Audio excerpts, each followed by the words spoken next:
कार्यक्रम में उपस्थित रेलवे बोर्ड के chairman Shri Tripathi ji, Shri Rajendra Khanna ji deputy NSA साहब, दिल्ली पुलिस के कमिश्नर श्री अस्थाना जी, आरपीएफ के डीजी साहब श्री संजय चंद्र जी, मेरे साथ विभिन्न मोड़ पे काम किए हुए साथी अतुल करवल जी शायद अभी निकल गए, सुबोध जायसवाल जी पहले भी हम साथ काम किए हुए हैं, कुलदीप सिंह जी, उपस्थित रेलवे बोर्ड के एडिशनल मेंबर्स, जनरल मैनेजर्स, दूसरे सभी डिपार्टमेंट से, फोर्सेस से आए हुए सभी ऑफिसर्स, आरपीएफ के मेरे साथी जवानों, आप सबको मेरा बहुत बहुत हार्दिक अभिनंदन।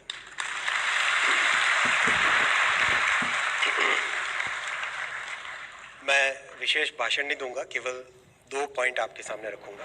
रेलवे के लिए प्रधानमंत्री श्री नरेंद्र मोदी जी का एक विशेष विजन है। जिस लेवल पर हम हैं उस लेवल से अगर हमें आगे जाना है, और हमें जाना ही है, तो उसमें रेलवे को ट्रांसफॉर्म करना बहुत ज़्यादा ज़रूरी है।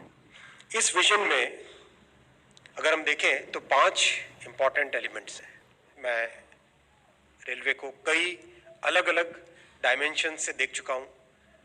पिछले करीब 15 वर्षों से रेलवे का एक स्टूडेंट रहा हूँ। हर अलग अलग डायमेंशन से देख चुका हूँ। जो रेलवे के फील्ड स्ट्रेंथ है उसको हम बढ़ा सकते हैं। जैसे हमारे स्टेशन मास्टर्स हैं, इनको अगर हम और एम्पावर करें, एक्स्ट्रा टैलेंट चाहिए, एक्स्ट्रा मैन पावर चाहिए, एक्स्ट्रा मैन पावर देने के पॉइंट ऑफ व्यू से, हर एक पॉइंट ऑफ व्यू से एम्पावर अगर करेंगे तो हम आने वाले समय में जर्नी को बहुत ही एक अच्छी जर्नी बना सकते हैं। इस फ्रेमवर्क में आरपीएफ का रोल एक बहुत इंपॉर्टेंट रोल है, क्योंकि एक नॉर्मल यूनिफॉर्म सर्विस या एक नॉर्मल यूनिफॉर्म फोर्स जैसा सीआरपीएफ होती है या जैसे बीएसएफ है, उससे एक बहुत अलग रोल है। आपका रोल कहीं ना कहीं एक स्टेट पुलिस और एक आर्म्ड फोर्स के बीच में कहीं पे आता है। एक टिपिकल पैरामिलिट्री फोर्स की तरह भी नहीं है आप, और एक fully law and order maintain करने वाले स्टेट पुलिस की तरह भी नहीं है।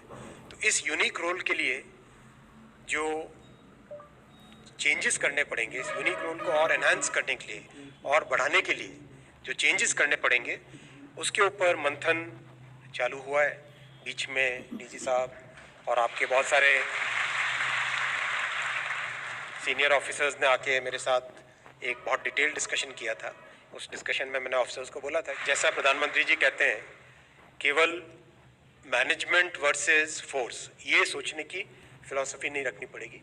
हमें सबका साथ, सबका विकास, सबका विश्वास और सबका प्रयास, चाहे वो ऑनलाइन हो चाहे फिजिकल हो, उसमें आप बैठें, नोटिफिकेशन आने वाला है, तो इस तरीके आरपीएफ के लिए भी संभव होगी। तो हेलो दोस्तों, नमस्कार, स्वागत है आप सभी का। जैसा कि अभी आप लोगों ने देखा पूरा लेटेस्ट नई बयान रेल मंत्री का, आपकी रेलवे में जो कुछ भी रिक्रूटमेंट खाली है अलग अलग पोस्टों पर, चाहे एएलपी की बात किया जाए, चाहे आरपीएफ की बात किया जाए, या फिर दोस्तों ग्रुप डी की नई भर्ती की बात किया जाए, अलग अलग दोस्तों पदों पर रेलवे में रिक्रूटमेंट बहुत जल्द आने वाली है। कहीं ना कहीं दोस्तों आप लोगों के लिए ये काफी अच्छी खबर है। रेलवे प्रोटेक्शन फोर्स में बात किया जाए तो भर्ती बहुत जल्द आने वाली है। काफी लंबे समय से दोस्तों इसकी नई भर्ती भी नहीं आई थी, साथ के साथ एएलपी की भी नई भर्ती, ये दोनों भर्ती डेफिनेटली आएगी। इसके अलावा कुछ लोगों का सवाल होता होगा कि एज में रिलैक्सेशन मिलेगा कि नहीं। एज में रिलैक्सेशन दोस्तों इन दिनों केंद्र सरकार, कहने का मतलब है रिक्रूटमेंट आ रही है, उसमें एज में रिलैक्सेशन मिल रहा है। 100% नई भर्ती जो आरपीएफ की आ रही है, काफी लंबे समय बाद आ रही है। इसमें 1 ईयर या 2 ईयर की एज में रिलैक्सेशन तो 100% मिलेगा, जिससे काफी ज्यादा मात्रा में जो कुछ इच्छुक युवा है फॉर्म अप्लाई कर पाए। दोस्तों इसके अलावा आप लोगों के जैसे ही कोई और इन्फॉर्मेशन आएगी डेफिनेटली इन्फॉर्म कर दिया जाएगा। अपने वीडियो को लाइक, चलिए।